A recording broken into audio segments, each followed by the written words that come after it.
ഇന്നലെ മുതൽ എൻ്റെ മനസ്സിൽ കിടന്ന് കറങ്ങുന്ന ഒരു വിഷയമാണ്. നമുക്കറിയാമല്ലോ വേടനെക്കുറിച്ച്. അദ്ദേഹത്തിൻ്റെ പാട്ടുകളൊക്കെ നമ്മൾ ഒരുപാട് കേട്ടിട്ടുള്ളതല്ലേ. സത്യം പറഞ്ഞാൽ അദ്ദേഹത്തിൻ്റെ പാട്ടുകളൊക്കെ കേൾക്കുമ്പോൾ നമ്മൾ പലപ്പോഴും ചിന്തിച്ചിട്ടുണ്ട്, അദ്ദേഹം കൊള്ളാമല്ലോ, സാമൂഹിക വിഷയങ്ങളെക്കുറിച്ച് നന്നായിട്ട് സംസാരിക്കുന്നുണ്ട്. അതേപോലെ തന്നെ അങ്ങനെ സാമൂഹികമായിട്ടുള്ള പ്രശ്നങ്ങളെക്കുറിച്ചൊക്കെ നല്ല വരികൾ എഴുതി അത്രത്തോളം വ്യക്തമായിട്ടുള്ള കാര്യങ്ങളൊക്കെയാണ് അദ്ദേഹത്തിൻ്റെ പാട്ടിലൂടെ വരുന്നത്. അദ്ദേഹം ഇപ്പോൾ വീണ്ടും ഒരു വിവാദത്തിൽ ചെന്നപ്പെട്ടിരിക്കുകയാണ്. മുൻപും അദ്ദേഹം ഒരുപാട് വിവാദങ്ങളിൽ ചെന്നപ്പെട്ടിട്ടുണ്ട്. ഓർമ്മയില്ലേ? മീ ടു ആരോപണങ്ങൾ, അതുപോലെ തന്നെ കഞ്ചാവ് കേസ്, പുലിനകം, അങ്ങനെ ഒരുപാട് കാര്യങ്ങളിൽ ചെന്ന് പെട്ടിട്ടുണ്ട്. എന്നാൽ ഇന്നലത്തെ വാർത്ത കേട്ടപ്പോൾ സത്യം പറഞ്ഞാൽ ഞാൻ ഞെട്ടിപ്പോയിട്ടുണ്ടായിരുന്നു. കാരണം എന്ന് പറഞ്ഞാൽ വേടനെതിരെ ഒരു ബലാത്സംഗ കേസ് വീണ്ടും രജിസ്റ്റർ ചെയ്തിരിക്കുകയാണ്. ഒരു യുവ ഡോക്ടർ നൽകിയ ഒരു പരാതിയുടെ അടിസ്ഥാനത്തിലാണ് ഈ ഒരു കേസ് വന്നിരിക്കുന്നത്.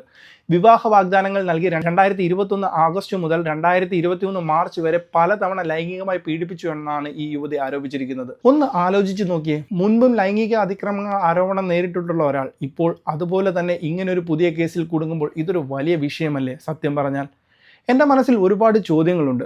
എന്തെന്നാൽ അവിടെ യഥാർത്ഥത്തിൽ എന്താണ് സംഭവിച്ചത്? ഈ ഒരു ആരോപണങ്ങളിൽ എന്തൊക്കെയാണ് സത്യാവസ്ഥ? നിയമപരമായി ഇത് എവിടെ എത്തും? എന്തായാലും ഈ ഒരു വിഷയം നമുക്കൊന്ന് ചർച്ച ചെയ്ത് നോക്കാം. നമസ്കാരം, ഞാൻ അഖിലേഷ് ചന്ദ്രസേനൻ.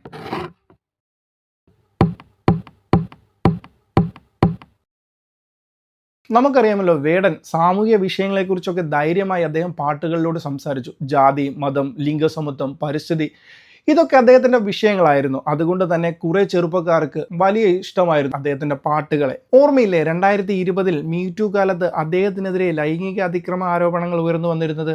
അന്ന് അദ്ദേഹം മാപ്പ് പറയുകയും തനിക്ക് തെറ്റുപറ്റിപ്പോയി എന്ന് സമ്മതിക്കുകയും ചെയ്തിരുന്നു. പക്ഷേ അന്ന് അതിൽ പോലീസ് കേസുകളൊന്നും ഉണ്ടായിരുന്നില്ല എന്നത് ശ്രദ്ധേയമായിട്ടുള്ളൊരു കാര്യമാണ്. പിന്നീടും ഉണ്ട് കഥകൾ. ഈ വർഷം ഏപ്രിൽ കഞ്ചാവ് കേസിൽ അദ്ദേഹം അറസ്റ്റിലായി. പിന്നീട് ജാമ്യത്തിലിറങ്ങി. ഉടൻ തന്നെ വന്ന് അടുത്തൊരു കേസും, ഒരു പുലിനകം കൈവശം വെച്ചതിന് വനം വകുപ്പ് കേസെടുത്തു. അതിലും ജാമ്യം കിട്ടി.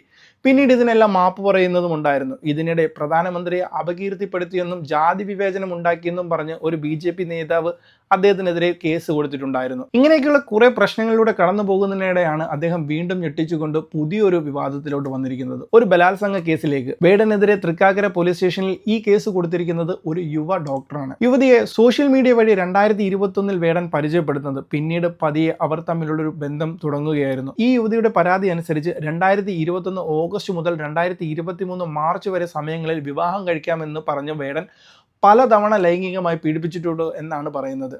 കോഴിക്കോട് വെച്ച്, കൊച്ചിയിലെ ഒരു ഫ്ലാറ്റിൽ വെച്ച്, ഏലൂരിലെ തൻ്റെ കൂട്ടുകാരൻ്റെ ഫ്ലാറ്റിൽ എന്നിവിടങ്ങളിൽ വെച്ചൊക്കെ പീഡനം നടത്തിയെന്നായിരുന്നു പറഞ്ഞിരുന്നത്. അതുപോലെ തന്നെ ലഹരി നൽകിയും പീഡിപ്പിച്ചിട്ടുണ്ടെന്ന് ഈ ഒരു യുവതി ആരോപിക്കുന്നുണ്ട്. 2023 താൻ ടോക്സിക് ആണെന്ന് പറഞ്ഞ് ഈ ഒരു ബന്ധം മുമ്പോട്ട് കൊണ്ടുപോകാൻ പറ്റില്ലെന്ന് പറഞ്ഞ് വേടൻ ഇതിൽ നിന്ന് പതിയെ ഒഴിഞ്ഞു മാറുകയാണെന്നാണ് യുവതി പറയുന്നത്.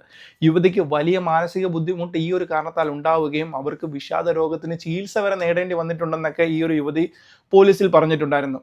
അതുകൊണ്ട് തന്നെയാണ് ഈ ഒരു പരാതി നൽകാൻ ഇത്രയും വൈകിയതെന്നും യുവതി പറയുന്നുണ്ട്. അവർ തമ്മിൽ ചില സാമ്പത്തിക ഇടപാടുകൾ നടന്നിട്ടുണ്ടെന്നും അതിനെതിരെയുള്ള രേഖകൾ ഈ ഒരു യുവതി പോലീസിന് കൈമാറിയിട്ടുണ്ടെന്നും ഒക്കെ പറയുന്നുണ്ട്. ഈ യുവതിയുടെ പരാതിയുടെ അടിസ്ഥാനത്തിലാണ് തൃക്കാക്കര പോലീസ് IPC 376 വകുപ്പ് പ്രകാരം കേസെടുത്തിരിക്കുന്നത്. നമുക്കറിയാമല്ലോ, IPC 376 എന്ന് പറയുന്നത് ബലാത്സംഗ കുറ്റത്തിന് ചുമത്തുന്ന വകുപ്പാണ്. ഇത് വളരെ ഗൗരവമേറിയ ഒരു വകുപ്പാണ്. പരാതി കിട്ടിയ ഉടൻ തന്നെ പോലീസ് കേസെടുക്കുകയും യുവതിയുടെ വിശദമായ മൊഴി രേഖപ്പെടുത്തുകയും ഒക്കെ ചെയ്തിട്ടുണ്ട്. വേടനാണെങ്കിൽ ഈ ഒരു ആരോപണങ്ങൾ പാടെ നിഷേധിച്ചിട്ടുണ്ട്. കാരണം ഇത് തനിക്കെതിരെയുള്ള ഒരു ഗൂഢാലോചനയാണെന്നും തൻ്റെ കൈവശം ഇതിനെതിരെയുള്ള തെളിവുകളും ഒക്കെ ഉണ്ടെന്നും വേടൻ ഇപ്പോൾ ആരോപിക്കുന്നത്. അതുകൊണ്ട് തന്നെ ഇതിനൊരു മുൻകൂർ ജാമ്യം ശ്രമിക്കുകയാണ് വേടൻ എന്നാണ് ഇപ്പോൾ അറിയാൻ പറ്റുന്നത്. പോലീസ് ഇപ്പോൾ വിശദമായ ഒരു അന്വേഷണത്തിലാണ്. പരാതി പറയുന്ന സ്ഥലങ്ങളിൽ വേടനും അതുപോലെ തന്നെ ഈ യുവതിയും ആ സമയത്ത് ഉണ്ടായിരുന്നു എന്നടക്കമുള്ള കാര്യങ്ങൾ പോലീസ് പരിശോധിച്ചു വരികയാണ്. ഡിജിറ്റൽ തെളിവുകളും മൊഴിയുടെ അടിസ്ഥാനത്തിലുമായിരിക്കും ഈ ഒരു കേസ് നിർണായകമാവുക എന്നും പോലീസ് പറയുന്നുണ്ട്. കാരണം ഇവർ തമ്മിൽ ആ ഒരു സ്ഥലത്ത് ഉണ്ടായിരുന്നിട്ടുണ്ടോ, ഈ ഒരു രേഖകളൊക്കെ സെർച്ച് ചെയ്യുമ്പോൾ മനസ്സിലാവുമല്ലോ. കാരണം രണ്ടുപേരുടെയും ഫോൺ കോളും ഫോണിൻ്റെ ടവറും ഒക്കെ പരിശോധിക്കുമ്പോൾ മനസ്സിലാവും പോലീസിന് ഇവർ രണ്ടുപേരും ഈ ഒരു സ്ഥലത്ത് ഒരുമിച്ചുണ്ടായിരുന്നോ, ഈ പറഞ്ഞ ഡേറ്റുകളിൽ ഉണ്ടായിരുന്നോ എന്നൊക്കെ അന്വേഷിക്കാൻ പറ്റുമെന്നാണ് പോലീസിൻ്റെ ഭാഗത്തു നിന്നും വരുന്നത്. വേടൻ്റെ ഈ പുതിയ വിവാദത്തിൽ വീണ്ടും നമ്മൾ മനസ്സിലൊരു ചോദ്യം ഉയർത്തുന്നുണ്ട് അല്ലേ?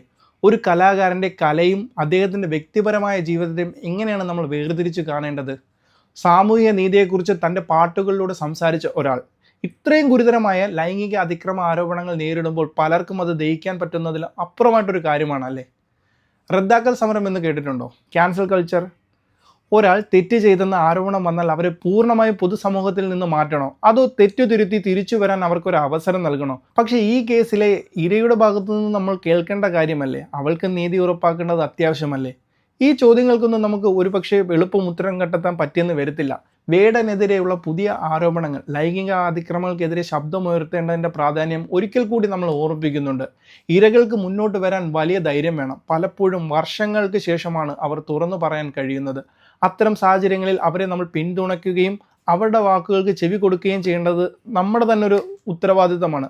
അതേസമയം നിയമപരമായ നടപടികൾ അതിൻ്റേതായ വഴിയുണ്ടെന്നും വിധി വരും വരെ ആരോപണങ്ങളെ ആരോപണങ്ങളായി മാത്രം കാണണമെന്നും പറയുന്നവരുണ്ട്. അപ്പോൾ ഇതൊക്കെയാണ് വേടനെ പറ്റി പുറത്തു വരുന്ന പുതിയ വിവാദങ്ങൾ.